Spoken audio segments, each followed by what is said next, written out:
Olá pessoal, boa noite a todos. Boa noite pessoal que está em casa nos acompanhando. Mais uma aula de Geografia do nosso ciclo ESA / SpaceX / Colégio Naval. Beleza? Geografia, esses três concursos caem nesses três concursos caem a geografia, beleza? Bom, na aula passada nós falamos um pouco sobre a agricultura, né? Falamos aqueles processos agrícolas, estrutura fundiária e tal. E aí nós temos uma lista de exercícios que nós começamos a resolver na aula passada, tá?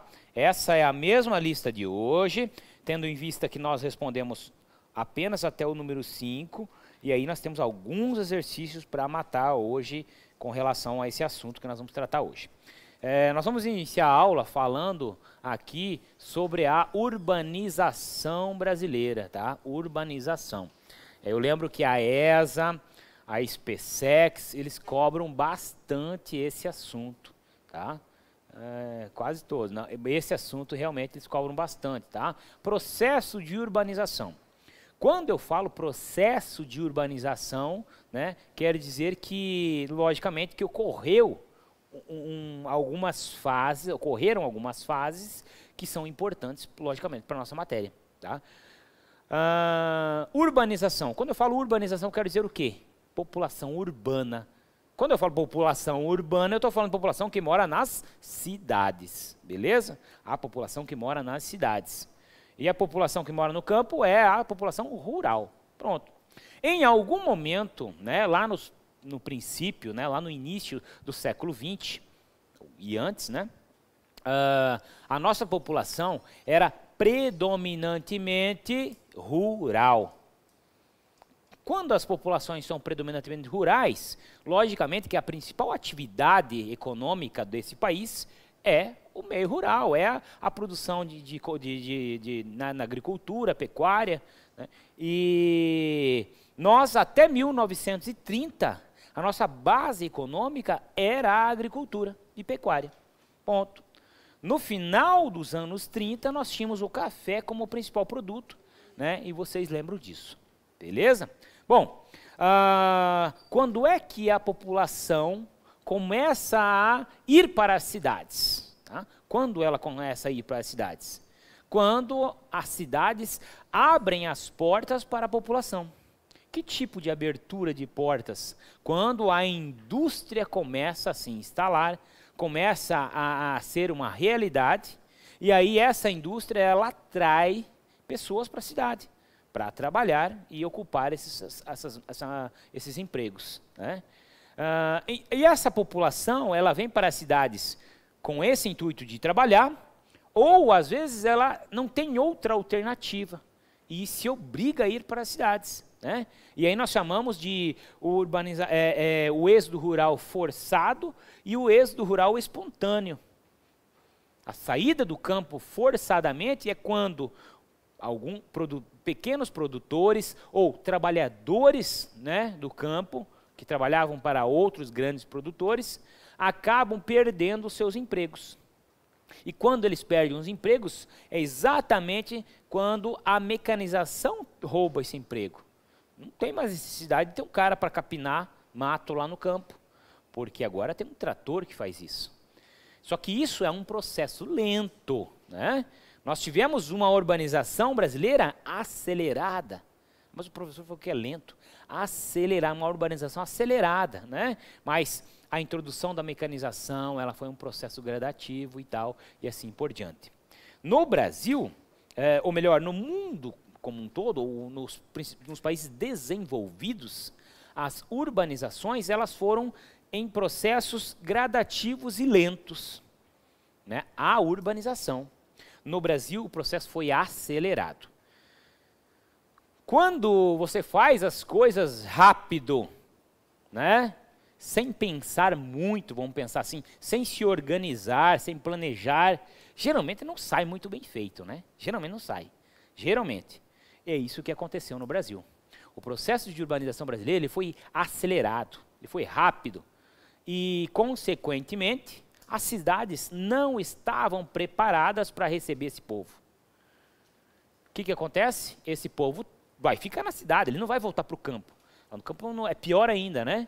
O que vai acontecer? As cidades vão se hipertrofiar, as cidades vão se inchar de pessoas, né? E aí os problemas vão acontecendo, beleza?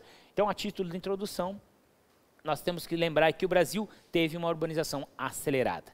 Quando começa o processo industrial, o início do fluxo urbano, nos anos 30, beleza? Mas passa a ser urbano, oficialmente o Brasil passa a ser um país urbano da década de 60 para 70. E o que significa ser um país urbano? Ter mais de 50% da população morando nas cidades. Quando eu tenho mais de 50% da população morando nas cidades, eu digo que aquele país é urbano. Os países desenvolvidos, como eu comentei anteriormente, eles foram países que tiveram um processo lento e gradativo, né? E aí deu tempo, né, deu tempo da cidade preparar uma certa infraestrutura para receber essas pessoas. Mas por que o deles foi lento e gradativo? O nosso foi acelerado. O deles foi lento e gradativo por quê? Deles quem, né? Dos países com industrialização clássica. Né? Nós já falamos aqui na frente em algum momento sobre a industrialização clássica e a industrialização tardia. A industrialização clássica foi aquela que ocorre com a primeira Revolução Industrial, que aconteceu na Inglaterra, com a segunda Revolução Industrial, que formam-se o grupo das 7 maiores potências industriais, e assim por diante. Então, por volta de 1750, 1850, início dos anos do século XX, haviam alguns países, as consideradas potências industriais, que hoje são consideradas, que já tinham um processo industrial já encaminhado. E foi, né, encaminhado aos poucos. Por quê? Por que deles foi aos poucos e nós foi rápido? Também precisamos entender isso. Começa com a introdução da máquina a vapor. Beleza, então as produções passaram das produções artesanais para as produções mecanizadas. Beleza, está vendo que é um processo... Ah, tá, agora tem uma máquina a vapor, jogava carvão lá e tal. Máquinas provavelmente eram lentas, né? Mas, comparando com a mão de obra do artesão, né, foi uma revolução. Beleza. Da máquina a vapor veio o motor a combustão, né, na segunda Revolução Industrial. A energia elétrica, os motores elétricos, olha, as máquinas já são elétricas, né? O processo, ele melhora. Estão vendo que é uma evoluçãozinha, devagarinho está indo? Sim. Beleza. E aí chega a terceira Revolução Industrial, que é a revolução da robótica, né? Computador, internet, programas de computador, né? Os robôs nas linhas de montagem, assim por diante. Foi uma ascendência. No Brasil, quando é que começa a nossa industrialização? Pós-1930. Mas oficialmente a nossa industrialização, ela começa em 1950. Quando já estávamos em qual industrialização mundial? Na terceira Revolução Industrial. Então, no Brasil, quando introduziram as máquinas já roubaram emprego praticamente, né? Já começaram a roubar o emprego. Né? No campo, quando essas máquinas foram introduzidas, então não teve aquele processo lento e gradativo. Foi meio que instantâneo, forçando um êxodo rural, né? As pessoas indo para as cidades, e as cidades não tinham se preparado, como nos países desenvolvidos, para receber as pessoas. Por isso que os países desenvolvidos, a qualidade de vida é melhor, né? Sim, esse é um dos motivos também, porque teve um processo lento e gradativo. Não é porque eles são mais inteligentes que lá eles têm mais dinheiro, não. Foi porque o processo foi mais demorado. Mas por que nós não começamos antes ainda? Porque nós éramos colônia, né? Nós fomos explorados durante um bom tempo. Nós éramos proibidos de ter atividade industrial. Então, não é nossa culpa também, não é culpa do Brasil também, né? Lógico, nós estamos, vamos pensar assim, no nível tecnológico, no nível industrial, se botar quem saiu primeiro, né? Eles estão lá na frente, nós estamos aqui atrás. Nós ainda estamos engatinhando perto deles nesses processos. Bom, e aí vocês entenderam a industrialização dos países desenvolvidos. Por isso que ela foi lenta e a cidade consegue se preparar para receber essas pessoas. Beleza. Hoje os IDH são melhores, né? A distribuição de renda é melhor, E não é porque eles são mais inteligentes, como eu falei para vocês, não. É porque eles tiveram um processo, né, mais encaixado, vamos dizer assim. E o nosso processo começa nos anos 30, quando, da queda da Bolsa de Valores de Nova York, se a Bolsa de Valores não quebra, e os Estados Unidos continua comprando o nosso café, como é que seria? A nossa industrialização ia ser jogada bem mais para frente. De repente, hoje, a nossa industrialização ia ser muito pior do que é. Né? Mas vamos pensar que, né, então deu certo. Em 1930, o café entra em decadência, porque os Estados Unidos não compram mais, pensa-se em fazer outra coisa. Getúlio Vargas, como vocês já sabem, ele investe na indústria. Né? Ele cria as indústrias de base, né? Ele cria as fontes de energia, não, as indústrias energéticas, para produzir a energia para dar suporte para as indústrias. E as indústrias sim, começam a se instalar, sim. No primeiro momento, do segundo momento com Juscelino Kubitschek, ele com o Brasil, vamos dizer assim, sem dinheiro para investir, como solução ele faz o seguinte, abre as portas, né, e deixa que as multinacionais entrem no país, tá? Que nesta época estavam loucas, as multinacionais, loucas para se instalarem em algum país por aí.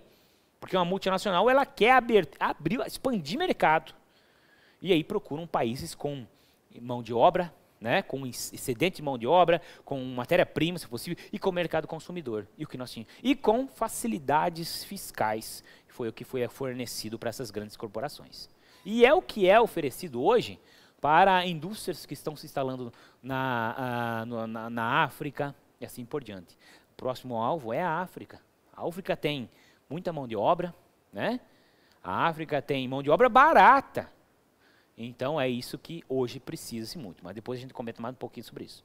Bom, nosso foco aqui é a urbanização. Então, fluxo urbano, a partir dos anos 30, começa a aumentar. Porque houve a decadência na agricultura, começou o processo industrial. O processo industrial é onde? Nas cidades. E nós vamos ver que hoje a indústria, a agroindústria, ela não está mais concentrada na cidade, ela está voltando para o campo. Tá? Mas a gente fala daqui um pouquinho também. Então, esse processo começa a se acelerar a partir de que as indústrias sim começam a se instalar, então a partir de 1930, beleza? Essa urbanização foi acelerada. Se ela foi acelerada, por quais motivos? Porque nós tivemos uma industrialização tardia, sim. Né? Por isso que a urbanização foi acelerada. A industrialização tardia começou muito tarde, porque nós éramos proibidos de ter atividade industrial, não tinha muito interesse no começo e tal, demorou. Industrialização tardia é um motivo também. O êxodo rural, né, causou essa indústria rápida, causou um intenso êxodo rural. Esse êxodo rural, as pessoas foram para as cidades, como eu falei, não estavam preparadas, as cidades não estavam preparadas. E aí ocorre o crescimento acelerado e desordenado das cidades. Né? E quando eu falo cidades daquela época, eu estou falando dos grandes centros urbanos. O principal exemplo é São Paulo, nós vamos falar bastante de São Paulo. Né? Rio de Janeiro, os principais centros urbanos do país. Esses tiveram a maior desorganização, ou a maior velocidade de urbanização. Beleza? Por quê? Vou para a cidade. O cara mora lá no interior de Minas Gerais, lá em Alfenas, né? Não tem nada naquela cidade lá, nem luz eu acho que não tem, né? Tem nem luz lá, né? Alfenas lá. E aí, resolve ir para a cidade. Ele vai para onde? Ou vai para Belo Horizonte, ou vai para o Rio de Janeiro, tal. Naquela época, eram os grandes centros. Ele não vai sair de Alfenas e vai para Varginha do lado ali. É do lado Varginha, né? Perto ali, né? Não vai. Ele vai para Belo Horizonte. Tá? Então, os grandes centros que são os mais problemáticos, mas aglomerados subnormais, processo de gentrificação, que nós vamos falar aqui, tem tudo que é lugar em Cascavel, não está fora disso. Apesar de aqui ser uma cidade organizada e tal, que a gente conhece. Eu conheço outras cidades do Brasil aí, e eu posso dizer que não tem, igual Cascavel, não tem. Na minha visão. Tá? Não tem, de organização, né? Não tem igual. Lógico, tem seus problemas? Claro que tem, beleza? Então tá aqui, ó, crescimento acelerado e desordenado. Quais são os efeitos da urbanização? Isso que é importantíssimo. tá? A especulação imobiliária. O que é especulação imobiliária? Quando as pessoas estão indo muito para as cidades, começa a ter mais interesse, né? Em comprar um terreno, em comprar uma casa, alugar um imóvel. Não precisa, eu vou para a cidade, eu vou ter que morar onde? Vou ter que alugar uma casa. Vou alugar um apartamento. Então, começa essa valorização. Quem tem terreno, quem tem casa já, ou tem mais de uma, começa, opa, não vou vender, eu vou segurar, porque isso aqui vai valorizar, né? As famílias mais tradicionais das cidades, das grandes cidades aí, são aquelas que tinham áreas de terra, fazem loteamentos e deixam ali, não, isso que vai valorizar. Então, isso é especulação imobiliária, que surge, logicamente, com a necessidade de ocupar a zona urbana, beleza? E essa especulação imobiliária, ela tem tudo a ver com o processo de valorização dos solos. Vamos pensar que Cascavel tem 67 anos, se eu não me engano, acho que é 67. Há 40 anos atrás, vamos pensar, Cascavel 40 anos atrás, como é que era? Né? Cascavel tinha 20 anos e tal. Eu tenho certeza que aqui onde nós estamos, sei lá, de repente não tinha nada. Não sei, não lembro, não sou dessa época, mas, né? Não tinha nada aqui. Ou há 60 anos atrás, aqui não tinha nada. Aqui devia ser um terreno baldio. Um terreno, né, com mato, alguma coisa assim. O centro só tinha aquela ruazinha. Ninguém pensava que Cascavel ia se tornar assim, né? E aí, o preço do terreno naquela época era quanto? Sei lá, não vou chutar aqui, logicamente, né? Aqui é 50 mil reais esse terrenão aqui, ó. Beleza. Hoje, olha o valor que tem isso aqui, né? Isso aqui é o processo de valorização dos solos. Como é que se valoriza? Tem gente que é interessada em comprar. Se tem gente interessada em comprar, vai valorizar, logicamente. Processo de valorização dos solos, que ocorre do centro para as periferias. Beleza? Do centro para as periferias. Esse é o processo de valorização. Por que é do centro para as periferias? Porque o terreno aqui no centro vale muito mais do que lá na periferia. Isso é natural, todo mundo entende isso. Vale muito mais. Porém, nós vamos ver que tem um processo chamado de periurbanização e suburbanização que está, não digo alterando, mas está mudando um pouco essa premissa ali. Está mudando um pouquinho. Mas então quer dizer que lá no subúrbio, o subúrbio vale mais do que o centro?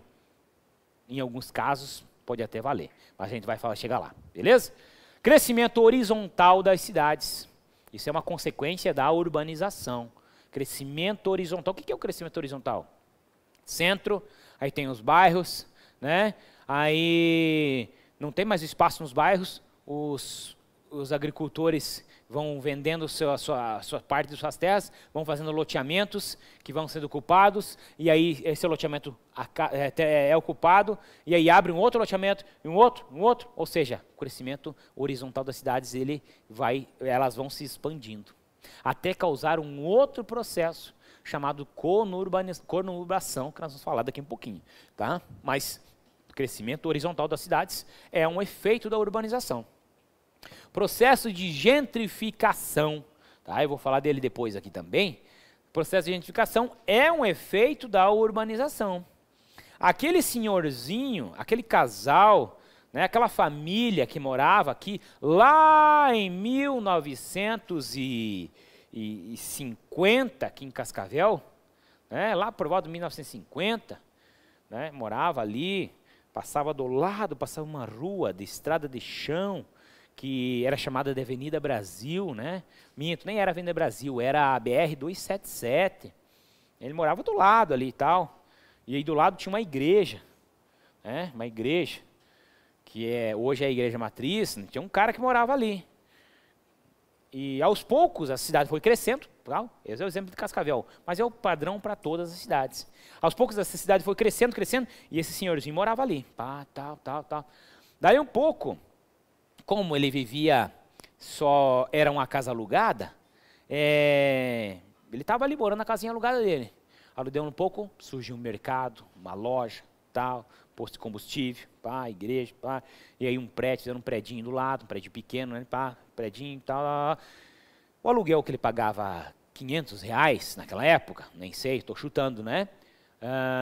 Depois de um ano depois, estava 700. Depois já foi para 1.000. Depois para 1.500. Ou seja, chegou um ponto, não tinha mais como ele sustentar aquele aluguel, né? Isso acontece com muitas pessoas, tá? Principalmente na cidade do Rio de Janeiro. No Rio de Janeiro aconteceu muito isso aí. E recentemente, agora na época da Copa do Mundo, Olimpíadas, não teve revitalização lá de áreas? Teve. Teve pessoas que moravam em locais que não suportaram morar ali mais. Por quê? Tudo era caro, o aluguel era um absurdo, né? Tudo caro, tudo caro. O IPTU, lá nas alturas, tudo ficou caro. E a alternativa é se mudar para um lugar mais barato. Aonde é mais barato?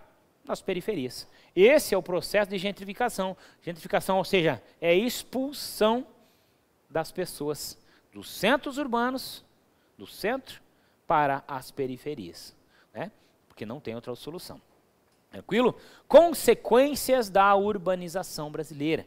Consequências: problemas de mobilidade, sobrecarga dos meios de transporte urbano. Ah, mas não tem isso em Cascavel.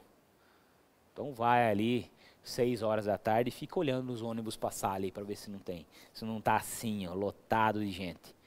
Mas por que está tão lotado assim? Porque tem pessoas que trabalham aqui, que moram longe, moram em outros bairros. Não tem condições de comprar um carro, né, pagar combustível, IPVA, né, não tem condições. E aí tem que usar o ônibus. Mas se tivesse sido organizado melhor, né, se essas casas não fossem tão longe, né, aí a mobilidade ficaria melhor, né? Isso eu estou falando de Cascavel, mas São Paulo, Rio de Janeiro, tem cara que sai 3 horas antes de começar o trabalho, ele já chega cansado. Passa 1, 2 horas, quiçá 3, dentro de um ônibus, de um trem, tá? Problemas da mobilidade é uma consequência da urbanização.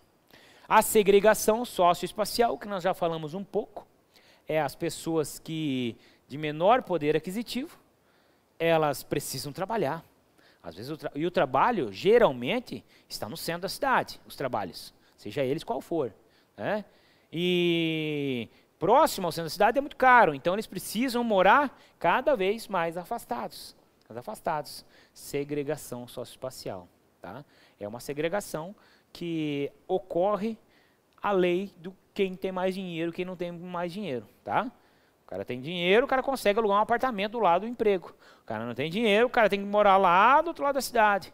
E aí sobrecarrega o sistema de transportes e assim por diante. Tá? Essa segregação socioespacial, ela aumenta a periferização, ou seja, as pessoas morando nas periferias. É o recurso, não tem jeito.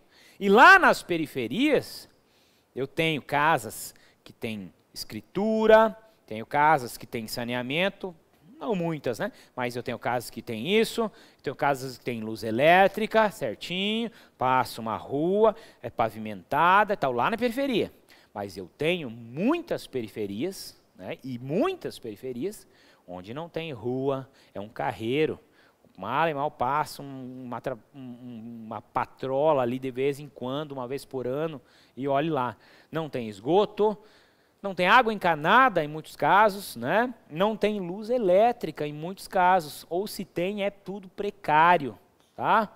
E essas pessoas continuam morando ali. Geralmente essas pessoas não têm título de propriedade, estão em terrenos invadidos, né? As suas casas são feitas de papelão e tal. As favelas, que nós chamamos, e que a geografia chama de aglomerados subnormais. Porque um aglomerado que não é normal isso aí.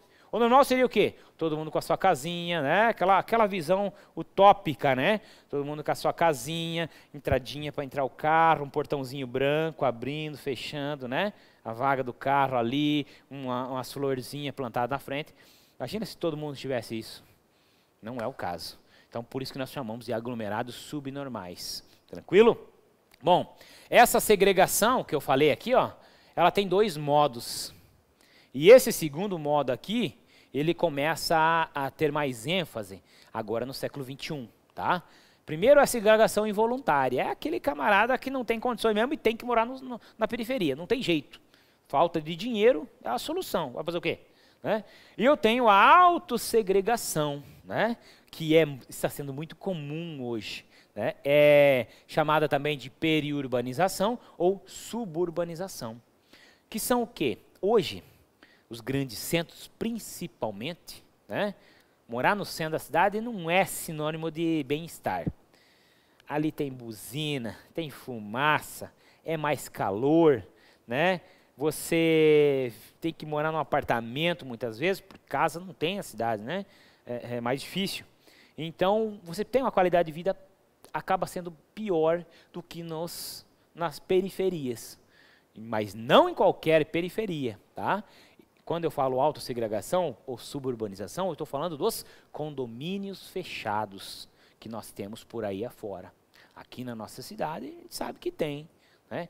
Muitos condomínios com aqueles murão alto, uma portaria, porteiro 24 horas, segurança e tal, pá. Às vezes é lá no final da cidade, próximo à lavoura de milho, de soja já, é lá. Mas lá que é o legal. Lá não tem barulho, né? Ah, mas lá vai ser menos seguro. Não, para isso tem as portarias, as vigilâncias, 24 horas. Né? Lá vai ser mais, o ar vai ser mais puro, não tem barulho, como eu falei, né? O contato com a natureza, os terrenos são maiores. Tal. Isso é o processo de autossegregação. Por vontade própria, algumas pessoas vão se instalar nas periferias, por vontade própria. E lógico que isso é privilégio de quem tem mais dinheiro. Beleza? Bom, e aí, autossegregação. E aí voltamos ao processo de gentrificação, que é uma consequência da urbanização acelerada, do processo de valorização imobiliária. Deixa eu colocar aqui, ó, botar em vermelho, ó, processo de valorização imobiliária. Caiu no domingo passado, teve a prova da PM de São Paulo. Não, domingo retrasado acho que foi. Ah, não me lembro, foi agora há pouco. PM de São Paulo, caiu uma questão que falava da gentrificação. Basicamente, quais as causas da gentrificação? Era mais ou menos assim. Estava lá, contava uma historinha, né, como sempre, pá. E aí falava gentrificação, tal. E aí perguntava quais as causas da gentrificação. Não, ou melhor, quais as consequências, eu não lembro. Mas o que era gentrificação? Mais ou menos assim. Não era bem explícito assim. Mas lá a resposta era valorização do setor imobiliário. Valorização do solo causa gentrificação. As pessoas não conseguem se manter ali, tem que grampear fora, não tem jeito. Economias de aglomeração, desaglomeração também, isso aqui já caiu na SpaceX, se eu não me engano. Vai cair uma questão na SpaceX sobre isso aqui já. Tá? O que são economias de aglomeração e desaglomeração? Tem tudo a ver com o processo de urbanização. Tá? Tem a ver com o processo de urbanização, lógico. Quando um local ele se torna um local atrativo para indústrias, por exemplo, para negócios, para investimento, beleza? Eu tenho um local, eu vou investir, eu tenho um dinheirinho aqui para investir, eu vou investir em um comércio, eu vou investir em uma atividade para mim ganhar dinheiro, né? Ou montar um comércio, uma indústria, sei lá o quê. E aí eu vou escolher um lugar para fazer isso. Quando eu faço essa escolha, lógico que eu vou escolher um local atrativo, que tenha fatores produtivos, que tenha mão de obra, que tenha capital, que tenha, né, matéria-prima, se for o caso, não sei. Seja qual for as variáveis que eu escolha.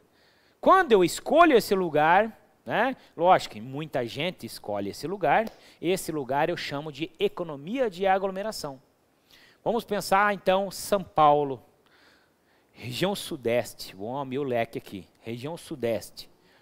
Com o final do ciclo do café, com a decadência do café, a região sudeste era o palco onde produzia-se muito café, era a região onde tinha uma infraestrutura urbana mais bem organizada.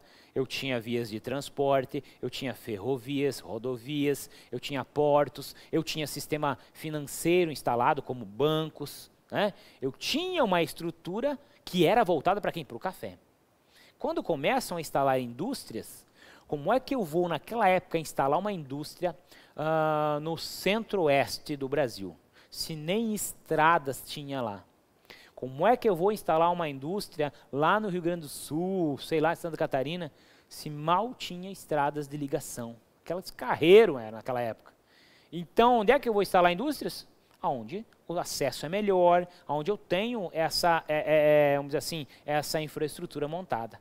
Nesta época, São Paulo era uma economia de aglomeração, ou seja, atraía investimento.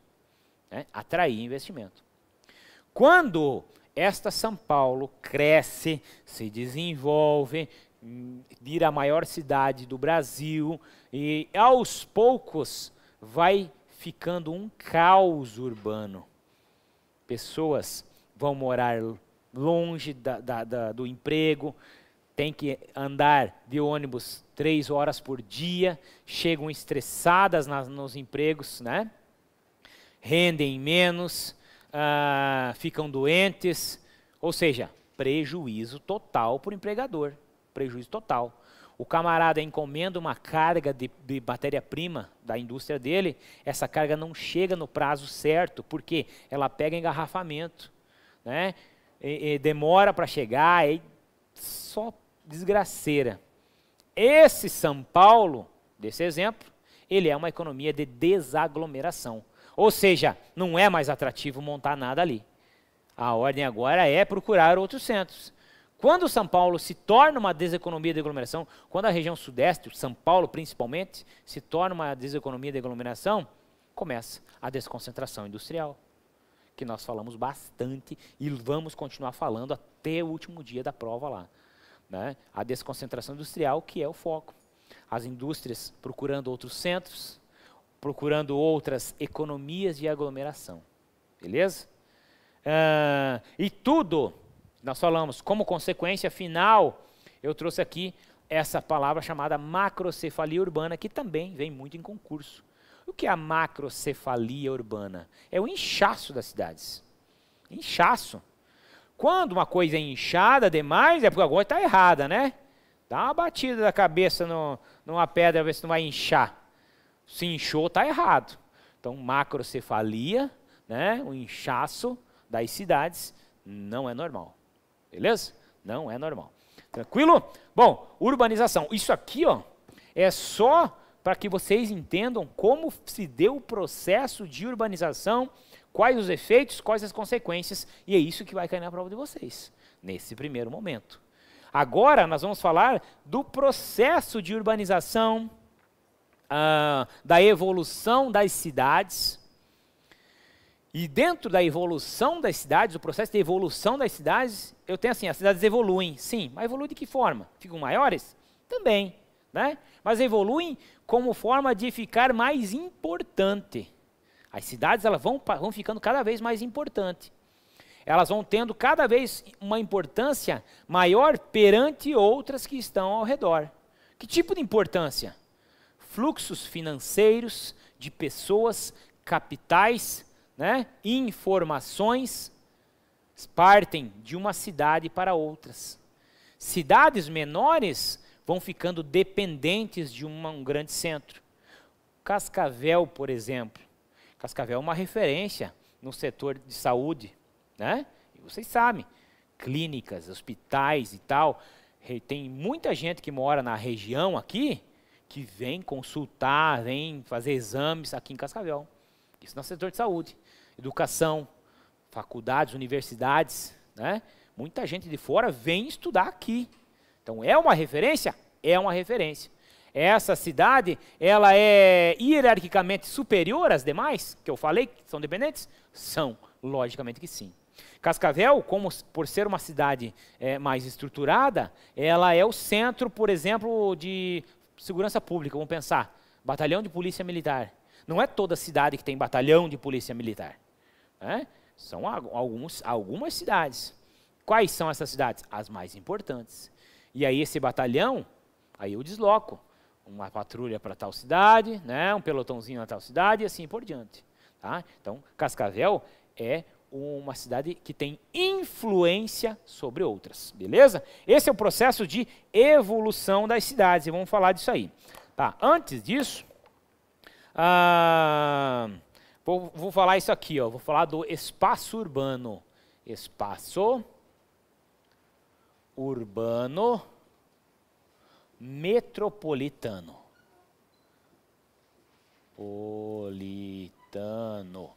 Espaço urbano metropolitano, tá? E aqui nós vamos entender o que é uma metrópole, o que é uma capital regional e assim por diante, tá? As cidades, né, elas crescem devido a alguns fatores atrativos e repulsivos. Fatores atrativos de formação da cidade são oferta de mão de obra, né? Vou colocar isso aqui para vocês, que é importante, ó. Aqui eu vou chamar de espaço urbano metropolitano, cidades.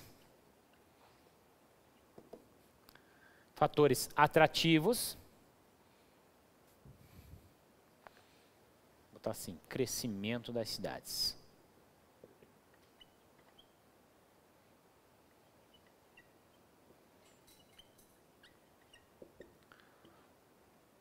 O crescimento das cidades, ele se dá por alguns fatores, né? Os atrativos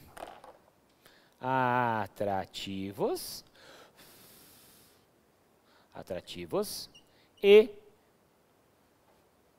os repulsivos. Os atrativos, como eu já mencionei aqui, são a oferta de mão de obra, a oferta de mão de obra. A oferta de mão de obra nas cidades é um fator que atrai as pessoas para a cidade. Beleza. E os repulsivos? Por exemplo, a mecanização no campo. É um fator repulsivo, mas que faz crescer as cidades. Tá? Então, fatores atrativos, que atraem as pessoas, e os repulsivos são os que ocorrem lá no campo, que fazem com que as pessoas façam crescer as cidades. Beleza? Beleza, tranquilo.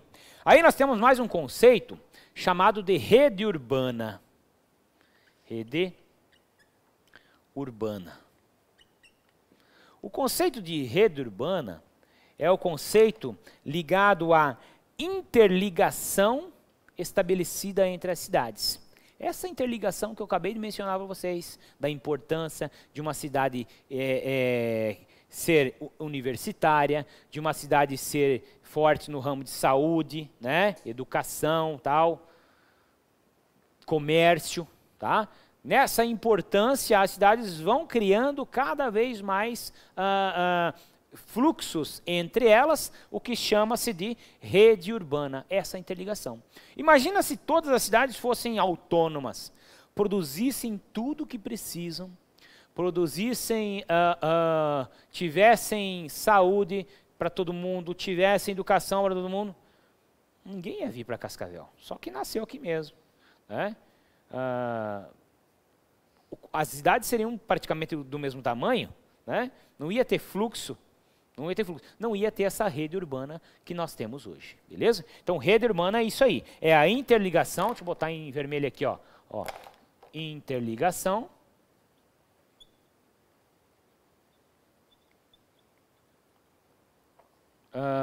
das cidades, a interligação das cidades, basicamente isso aí, tá? Que tipo de interligação? Fluxo de pessoas, mercadorias, dinheiro, informações, e aí tem essa rede urbana, beleza? Bom, dessa rede urbana, então tem essa interligação, mas eu tenho uma cidade que é mais importante do que outras, e aí a geografia chama isso de hierarquia urbana, hierarquia urbana. A geografia chama de hierarquia urbana, beleza? Isso aqui é importante também, tá? A hierarquia urbana, na verdade, é chamada, nada mais é do que a ordem de importância entre as cidades. A ordem de importância entre as cidades. Ordem de ordem. A ordem, tá certo. Ordem de importância entre as cidades. Beleza? Essa ordem de importância. Ou seja, uma cidade é mais importante do que a outra. Por que ela é mais importante? Porque ela tem gente mais bonita? Não. Porque ela tem uma infraestrutura que assessora as demais. Né? As demais são dependentes dela. Por isso que ela é hierarquicamente mais importante. Para a geografia, que classificou as cidades como metrópoles nacionais, grandes metrópoles nacionais, metrópoles e tal. O que determina uma cidade ser metrópole ou ser uma cidade comum? Ou ser uma grande metrópole nacional? O que determina? É a quantidade de habitantes? Não, não é a quantidade de habitantes. Apesar de que as grandes metrópoles são as maiores cidades, né, em população do país. Sim, a grande metrópole nacional do Brasil é São Paulo. Por um acaso é a maior cidade do país, né? A mais populosa. Verdade. Mas não é é uma coincidência, né? É uma mera coincidência. Poderia não ser. Mas por que ela é a maior cidade, mais populosa e tal? Porque ela teve fatores atrativos maiores. Por quê? Teve mais educação, mais saúde, mais, mais trabalho. E ela passa a ter mais influência com as outras cidades e se torna a principal centro na hierarquia. Beleza? Isso a gente vai ver aqui. Então, a hierarquia urbana é a ordem de importância das cidades. E aí, dentro da hierarquia urbana, nós temos uma hierarquia chamada assim, ó, as cidades chamadas de grande metrópole nacional. Depois, nós temos, vou botar assim, ó, as metrópoles nacionais. Depois nós vamos ter as metrópoles. Depois nós vamos ter as capitais regionais, tá? Depois das metrópoles temos as capitais regionais. E essas capitais, eu vou ter que escrever, só CR vai ficar meio estranho. Tá assim, ó. Capital regional. E dentro das capitais regionais eu tenho ainda 3 subdivisões, que é a capital regional A, B e C. Né? Depois da capital regional, nós vamos ter o centro subregional. Vou botar aqui embaixo. Centro subregional. Esse centro subregional, ele tem a classificação como eu posso ser um centro subregional tipo A ou um tipo B. Qual a diferença do A para o B? Lógico, a ordem de importância. Se ele é uma capital regional tipo A, ela tem mais importância do que a tipo B e a tipo C. Beleza? E para finalizarmos aqui, depois dessa, nós temos o centro de zona e a cidade local. Beleza? Centro de zona e cidade local. Coloquem aí, porque eu vou precisar desse espaço aqui para escrever uns negocinhos aqui. Tá? Centro de zona. Vou botar aqui do lado. Ó, depois nós temos o centro de zona. E depois nós temos a cidade local. Cidade local é o quê? Aquela cidade que não influencia ninguém. Né? Faz favor. Aquela cidade que não influencia ninguém, tá? Isso é uma cidade local. Tranquilo? Beleza. Então tá bom. Mas aqui nós temos coisas importantes que nós temos que lembrar aqui. O que eu falei para vocês? Que a grande metrópole nacional nossa é São Paulo. A cidade de São Paulo. Beleza? Como metrópole nacional, nós temos duas. Nós temos a cidade de Brasília e a cidade do Rio de Janeiro. Beleza?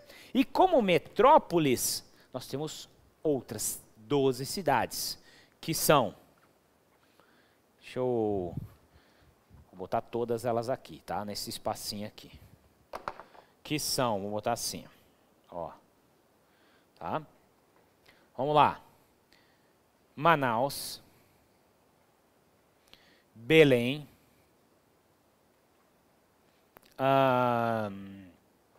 Fortaleza, Recife, Salvador, Belo Horizonte,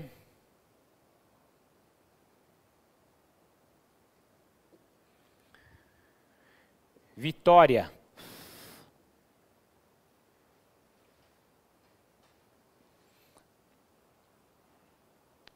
que mais? Curitiba,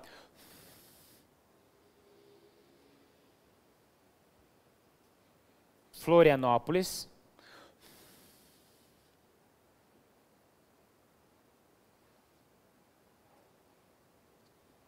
Porto Alegre,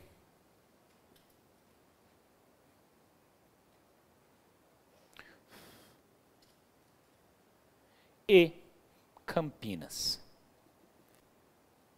Beleza? 1, 2, 3, 4, 5, 6, 7, 8, 9, 10, 11. Faltou uma. Manaus, Belém. Bom, se eu esqueci, eu vou olhar aqui qual que é, para não deixar em branco. Recife, Porto Alegre, Campinas, Vitória, Florianópolis, Salvador, Goiânia. Faltou lá no Centro-Oeste. E Goiânia. Então, eu vou tirar esse daqui, botar assim, e Goiânia. Beleza. Essas são as metrópoles brasileiras. Quem são as capitais regionais? Quem são não interessa. Tá? Para nós, essa não interessa. Ah, eu vou fazer, professor, um curso da PM do Paraná, né, que eu dei aula ontem para eles lá. E justamente eu falei isso aqui lá, se eu não me engano. Não, não foi ontem, não. Que no Paraná nós temos uma hierarquia urbana também. Todos os estados têm sua hierarquia urbana. No Paraná nós temos uma metrópole, que está aqui, ó. Mas nós temos centro, capital regional, que são cidades menores, mas com influência. Temos centros subregionais. Aí sim, se é um curso nível estadual, a gente, né, abre o leque para isso. Mas para nós aqui, nós precisamos saber disso aqui. O que mais nós precisamos saber de importante aqui dessa parte aqui, ó? Aqui dessa parte nós precisamos saber que eu tenho somente uma metrópole nacional e uma grande metrópole nacional e uma metrópole nacional. Beleza? Ok, tá safo. Aqui as das metrópoles, 3 são as mais importantes. Por quê? Foram as últimas a serem classificadas como metrópoles. Que eu tenho aqui, ó, a cidade de Campinas, que tem mais uma observação que eu vou fazer daqui a um pouquinho, a cidade de Florianópolis, e a cidade de Vitória, lá no Espírito Santo. Essas 3 metrópoles, elas são atuais, elas foram as últimas a serem classificadas, é o que mais vem sendo perguntado em prova, beleza? E das 3, ou de todas, tem mais uma observação. A única que não é capital é essa aqui, ó. A única que não é capital, que é Campinas, no estado de São Paulo. Então, a única metrópole brasileira que não é capital, Campinas. Beleza? É importantíssimo essas informações aí. Tá. Beleza. Bom, aí nós temos outras coisas importantes que nós precisamos entender. Tá, vou fazer isso aqui agora. Como é que é... aqui, estou aqui nessa folha aqui. Beleza. Nós temos uma estrutura hierárquica, tá? Vou botar estrutura. Estrutura hierárquica.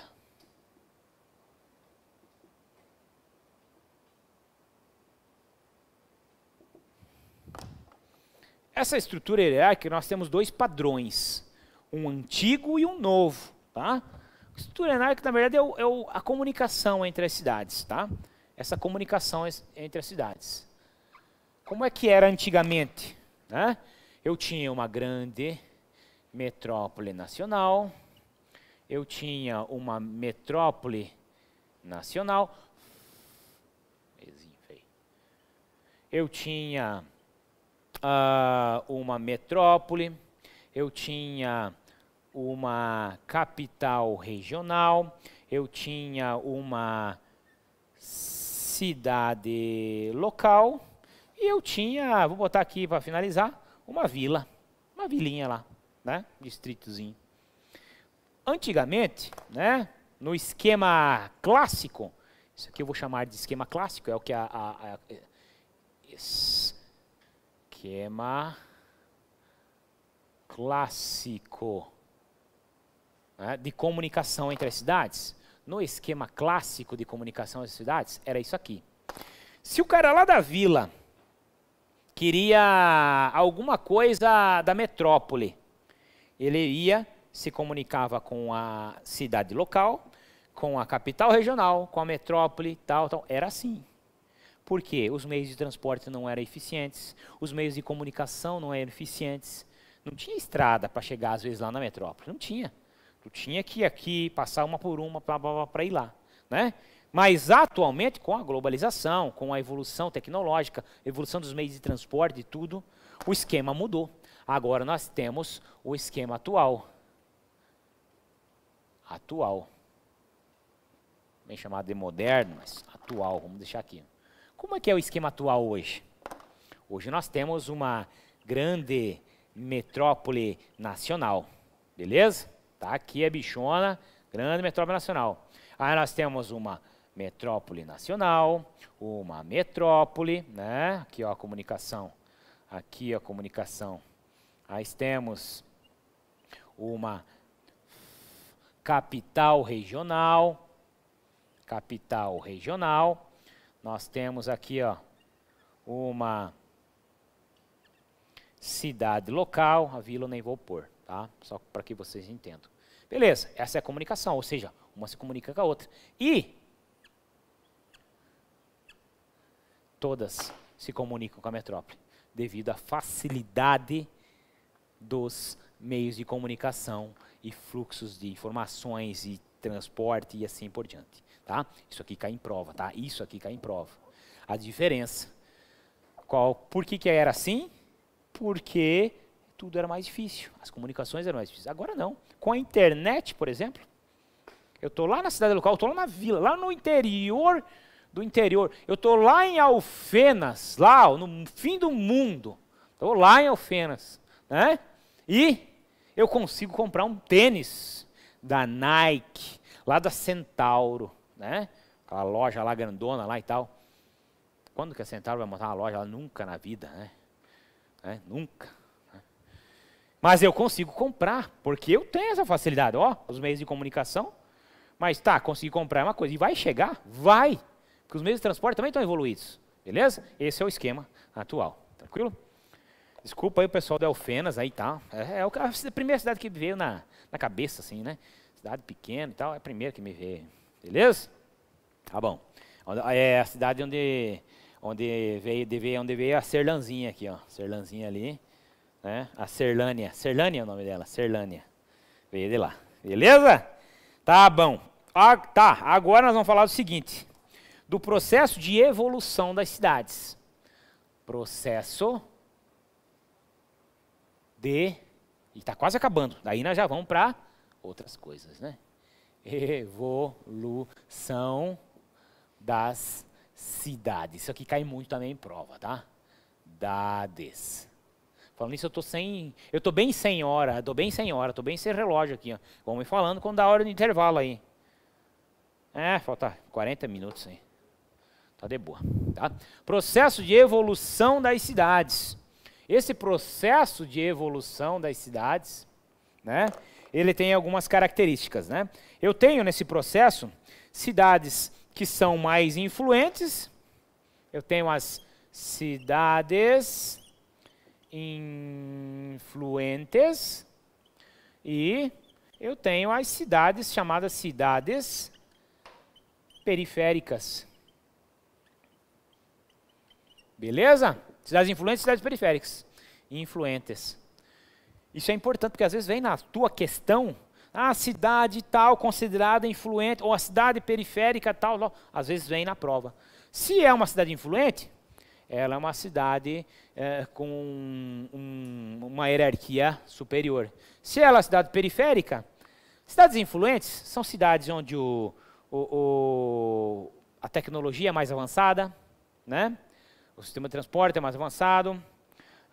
Eu tenho, por exemplo, o que eu botei de observação aqui, ó, polos tecnológicos, vou colocar isso aqui, ó, onde eu tenho polos tecnológicos, né?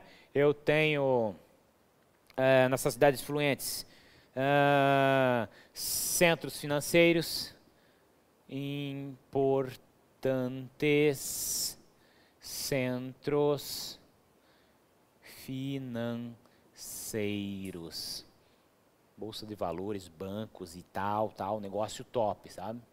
Essas são as cidades influentes. E as cidades periféricas são as cidades que possuem, de maneira geral, atividades primárias. Né?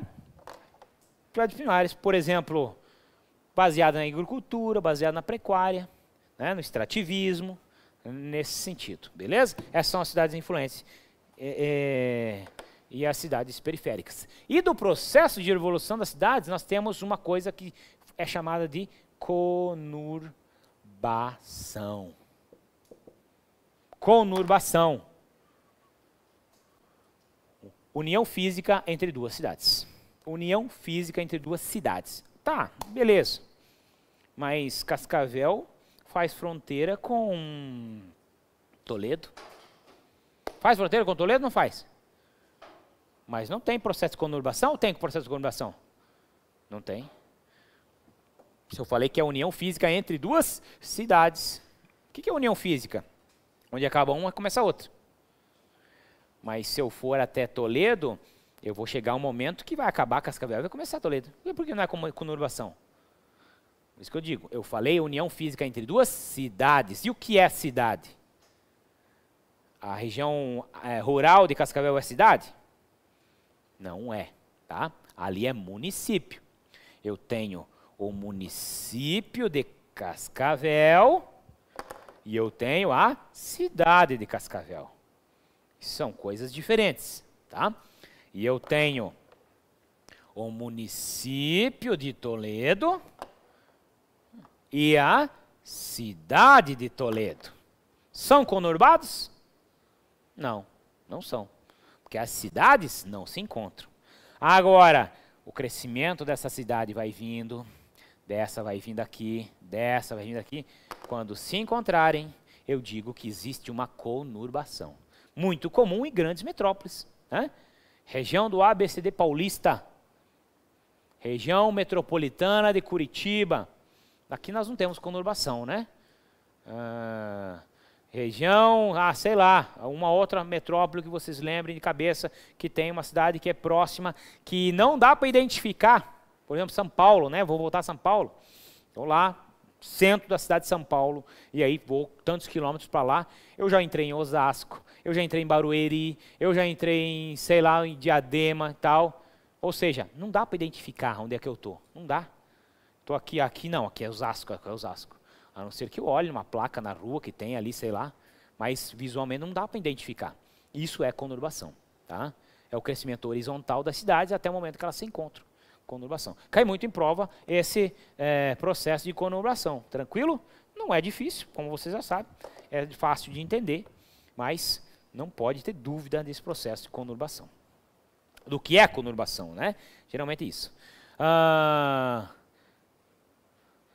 Eles também costumam falar muito de mancha urbana.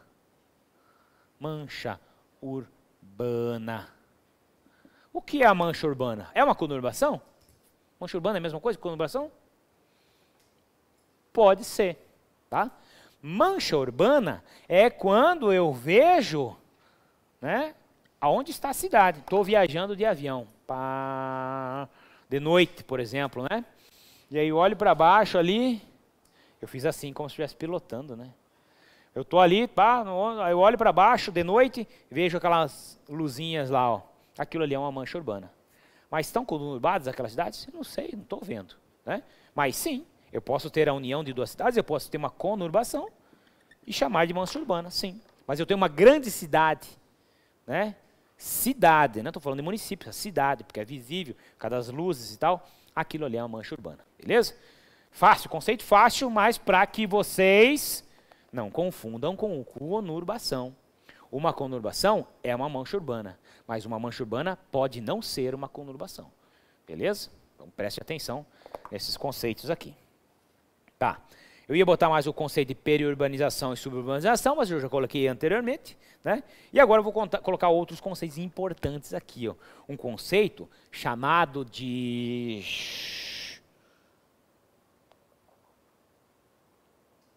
que eu vou botar aqui embaixo. Vou botar aqui, ó. Metropolização, né? Metropolização primeiro. E depois embaixo aqui, ó, eu vou colocar o conceito de desmetropolização. Tá? O que é metropolização? É o crescimento hierárquico de cada cidade. Quando uma cidade é considerada metrópole? Quando ela tem mais de 500 mil habitantes? Não necessariamente. Quando ela tem um grau de influência sobre as demais. Isso é metropolização. Tá? Então, uma cidade ela é considerada metrópole quando ela tem esse grau de influência sobre outras. Ponto. Né? E lógico, ela tem que ter um certo nível de grau de influência. Quem estipula isso aí? Quem identifica isso aí? O IBGE. O IBGE vai identificar as metrópoles. Ah, metrópole tal, essa aqui sim, essa, né? O IBGE é que vai identificar essas metrópoles. Então, quando ela tem um grau de influência sobre as outras, ela é uma metrópole. E quando é uma desmetrópole? Desmetrópole. Na verdade, não tem desmetrópole. Tem um conceito chamado de desmetropolização. Esse conceito de desmetropolização, ele surge quando surge a desconcentração industrial. As indústrias saem dos grandes centros e ocupam o quê? Cidades médias. Cidades médias. No Brasil, hoje, essa informação também é importante, as cidades que mais crescem são as cidades médias. Tá? Isso cai em prova já. Anotem que é importante.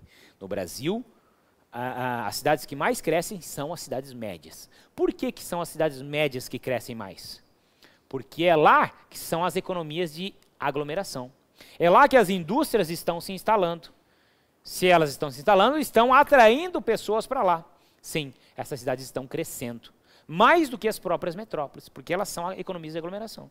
Então, quando ocorre esse fenômeno de crescimento de cidades médias, a metrópole acaba não diminuindo, né? São Paulo perde muito investimento, né? Quando ocorre o crescimento das cidades médias, não quer dizer que a metrópole está diminuindo, não, né? Mas quando ocorre um crescimento entre uma não metrópole e uma metrópole, sendo que essa não metrópole cresce mais do que essa, esse fenômeno é chamado de desmetropolização. Tranquilo? Que significa o crescimento maior de cidades médias em relação às metrópoles. Maior crescimento de cidades médias em relação à metrópole. Vou colocar isso aqui para vocês. Ó. Maior crescimento de cidades médias em relação às metrópoles. Beleza? Maior crescimento das cidades médias em relação à metrópole. É um processo chamado de desmetropolização, que cai muito em prova. Tranquilo? Beleza. E a metropolização eu falei antes o que é. Ok. Aí agora tem um conceito chamado de região metropolitana. Região metropolitana. Vou escrever. Região metropolitana. O que é região metropolitana? É uma área de influência de uma metrópole. Área de influência de uma metrópole, tá? Mas eu vou explicar melhor. É uma área de influência de uma metrópole. Beleza? Quando uma metrópole influencia uma área, essa área é chamada de região metropolitana. Beleza. As regiões metropolitanas foram estabelecidas pelo IBGE em 1973. IBGE. Beleza? 1973. Vou botar aqui. Não vou nem botar o IBGE, botar aqui, ó. Governo Federal. Beleza? Então, lá em 73, teve essa ideia de criar as regiões metropolitanas. Qual o objetivo de uma criação de uma região metropolitana?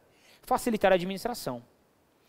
A cidade que dá nome, denomina essa região metropolitana, é uma cidade que tem o poder de organizar essa região metropolitana. De que forma?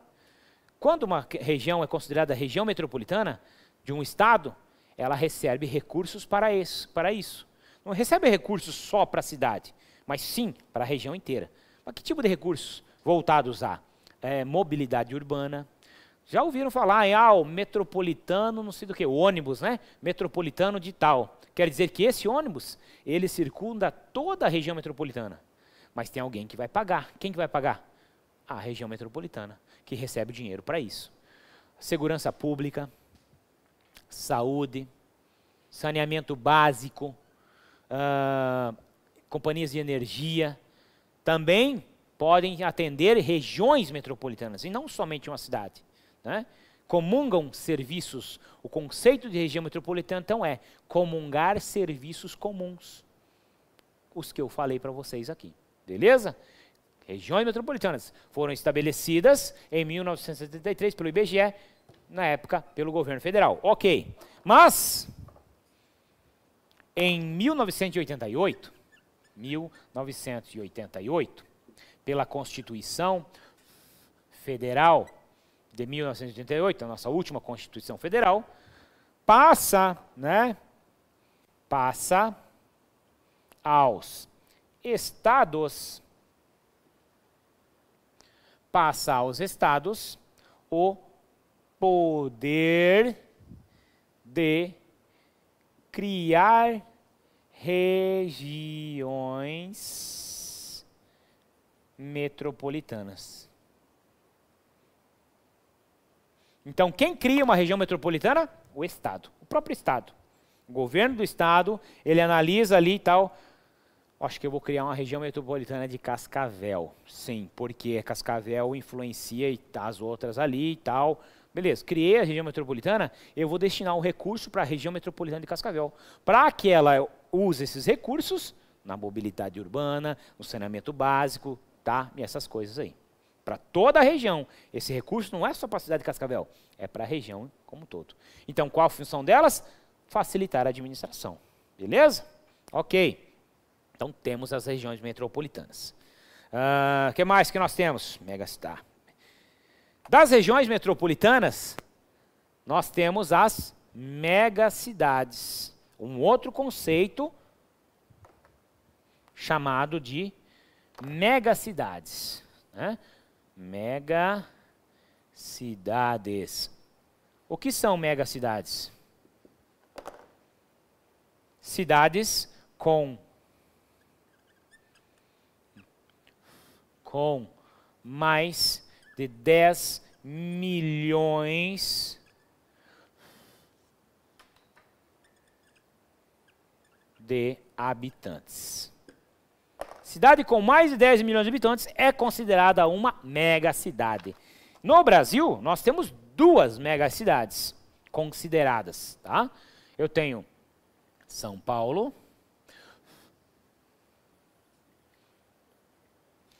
com aproximadamente 12 milhões de habitantes. Gente pra caramba, né? E eu tenho a cidade do Rio de Janeiro, mais sua região metropolitana, que tem aproximadamente 17 milhões de habitantes. Beleza? Ah, mas megacidade, então, aqui são mais de uma cidade. Sim, esse é o conceito do IBGE. As duas únicas megacidades, São Paulo e Rio de Janeiro, com a sua região metropolitana. São Paulo é só ela, sem região metropolitana, tá? Se botar a região metropolitana aí, estoura a boca do balão, não tem necessidade. Beleza? Essas são as megacidades brasileiras, tá? Não tem mais nenhuma, essas duas aí. Tranquilo. Das megacidades, nós vamos falar de um outro conceito que confunde muito, que é chamado de cidade global, tá? Cidades globais. Cidades globais. O que são cidades globais? São cidades que influenciam o globo, influenciam o mundo, tá? Nova York, Tóquio, Madrid, sei lá, São Paulo, Rio de Janeiro, quero falar dessas aí também, beleza? As cidades globais, elas são classificadas como alfa, cidades alfa, beta e gama. Tipo alfa, tipo beta, tipo gama. Logicamente, vocês já entenderam que a alfa é a que influencia mais. A beta, média, né? E a gama, um pouquinho menos. No Brasil, nós temos a cidade de São Paulo classificada como cidade beta. São Paulo. Né? Além de São Paulo, nós temos Madrid e Sydney, lá na Austrália. Gama, no Brasil, nós temos o Rio de Janeiro. Essas cidades globais, elas influenciam o mundo, mas que forma? Possuem bolsa de valores. Um exemplo, né? São sedes de grandes corporações transnacionais, né? São sedes de grandes bancos, ou seja, influenciam a economia. Se uma cidade dessa quebra, ela influencia a bolsa de valores, assim, tá? Então elas têm influência mundial. Aqui eu falei Rio de Janeiro, que mais que eu vou dar de exemplo aqui, ó, Pequim e Roma. Bias Alfa, Nova York.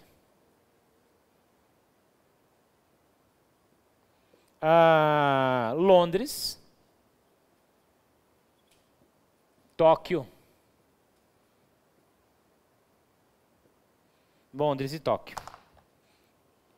E botar mais uma aqui, ó. Paris. Beleza? Essas são as cidades globais, tá? E lógico que o nosso destaque aqui é essa e essa aqui, porque são as nossas aqui, tipo Delta e tipo Gama. Tranquilo? Beleza. Cidades globais. Ok. E para finalizarmos, o conceito chamado de megalópole. Também muito cobrado em prova. Megalópole. O que é uma megalópole? É a conurbação, agora você sabe o que é conurbação, de duas metrópoles. Olha que fácil, né? Aqui megalópole é a conurbação de duas metrópoles. Beleza? Conurbação de duas metrópoles é uma megalópole. E nós temos a megalópole São Paulo, Rio de Janeiro. Tá? Megalópole São Paulo. Vou botar aqui, ó. Rio, São Paulo. Mas, professor, Rio e São Paulo não são conurbadas. Tem uma gigantesca serra, chamada Serra das Araras, no meio, e tem um monte de coisa. São 400 quilômetros aqui, ó. Não são conurbadas, verdade. Mas elas são consideradas a megalópole brasileira porque são cidades interligadas economicamente, funcionalmente, chamada de megalópole funcional. Tá? São Paulo depende do Rio de Janeiro, as duas são muito conectadas. Então é a nossa megalópole aqui. Algumas megalópoles de informações, como Campinas, São Paulo, aquela região da Baixada Santista, né? Uma megalópole de informação, mas o que nós temos oficialmente é essa aqui, Rio São Paulo. Beleza? Tranquilo. Bom, deixa eu dar uma olhadinha aqui, como é que nós estamos aqui. Não, mais 15 minutos ainda.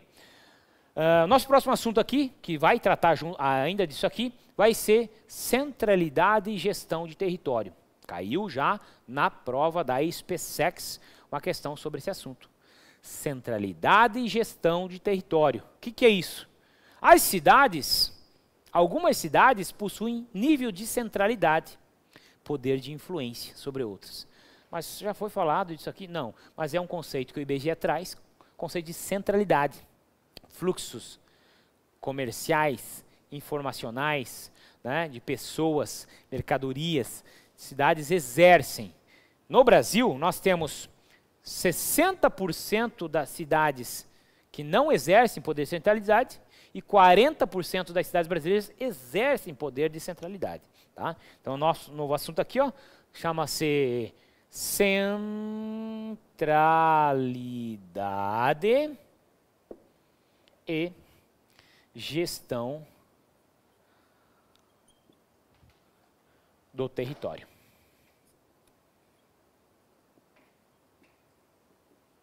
Centralidade e gestão do território. Tá? Conceito esse estipulado pelo IBGE. O IBGE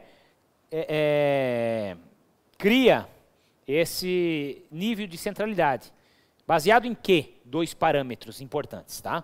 2 parâmetros importantes. Então, o IBGE cria essa centralidade pela medição, né, dos fluxos imateriais.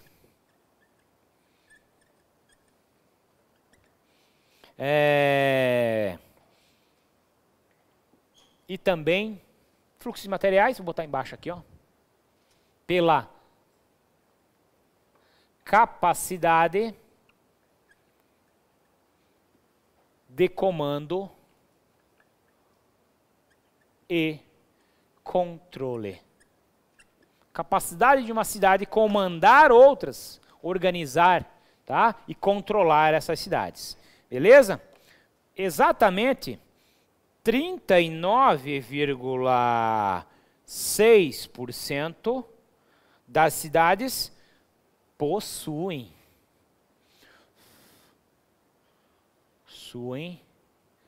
nível de centralidade. E 60,4% não possuem nível de centralidade. Beleza. Aí nós temos coisas importantes aqui. Quais são os critérios para estabelecer a centralidade de uma cidade? 2 critérios, 2 parâmetros. Vou botar aqui, parâmetros. Parâmetros usados pelo IBGE, claro, para estabelecer se a cidade tem nível de centralidade ou não. Parâmetros. O parâmetro primeiro é o parâmetro Estado e o parâmetro Mercado. Parâmetro Estado, parâmetro Mercado. Beleza? Parâmetro Estado é a cidade que tem instituições públicas, influencia outras, tem um nível de centralidade com instituições públicas, administração. Tá? Então, esse parâmetro Estado, vamos colocar assim, tem uma gestão pública. Que mais que eu coloquei aqui? E instituições estatais. E instituições estatais. E no parâmetro mercado, por exemplo, são parâmetro mercado são ligações, né, de comércio. Ou seja, por exemplo, são sedes de grandes empresas, bancos,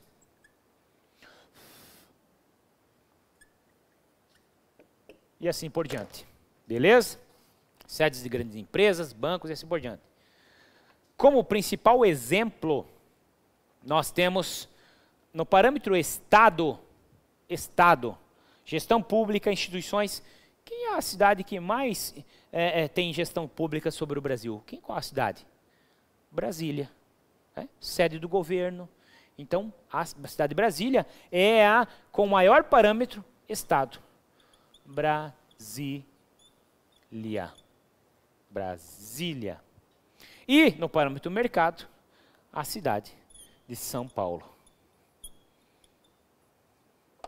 E num segundo nível, né, abaixo dessas duas, as que têm mais centralidade são Brasília, nesse parâmetro, e São Paulo, nesse parâmetro. E no segundo nível, o Rio de Janeiro.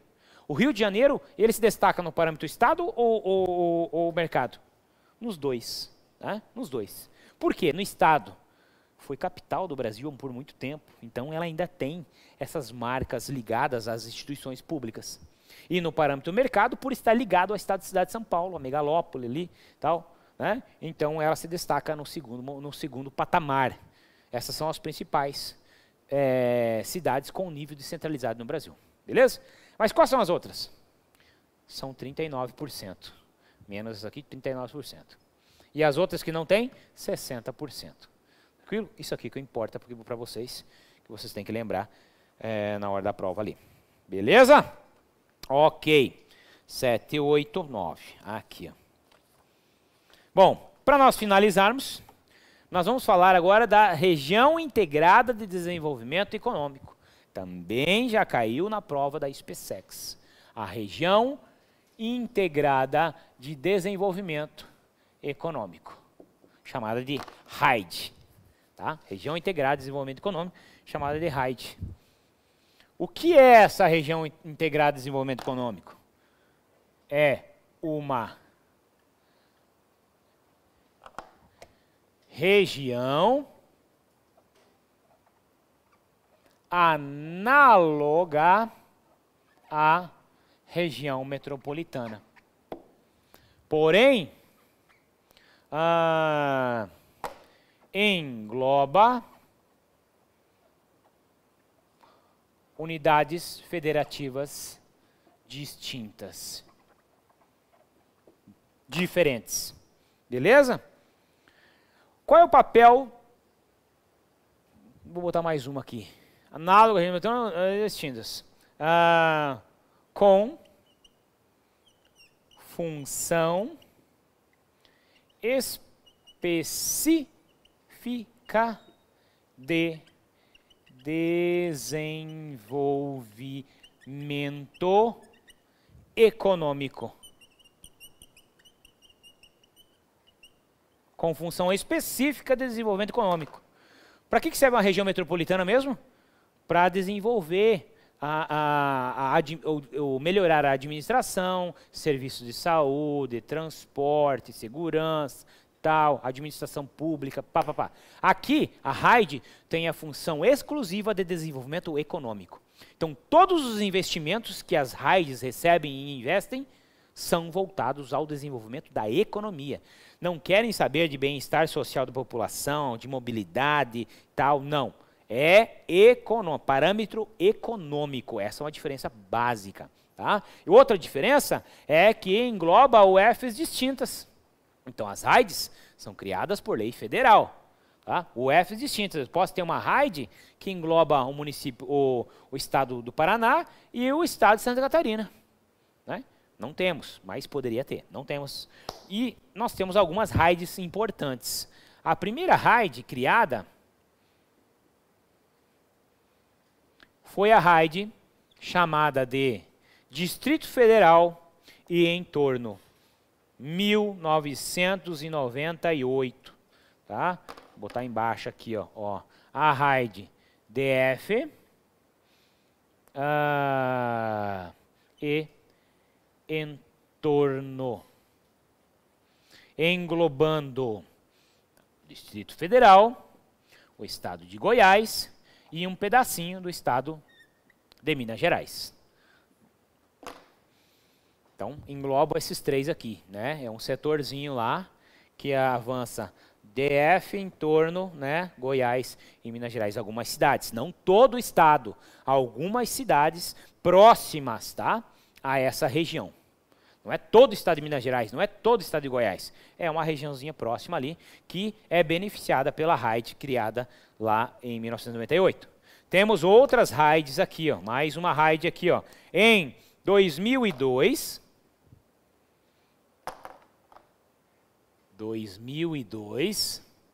foi criada a RAID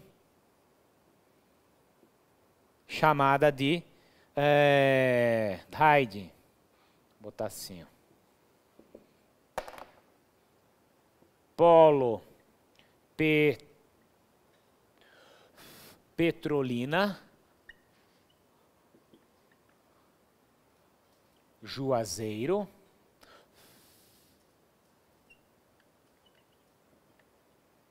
Polo Petrolina e Juazeiro. Petrolina, Pernambuco, Juazeiro, Bahia.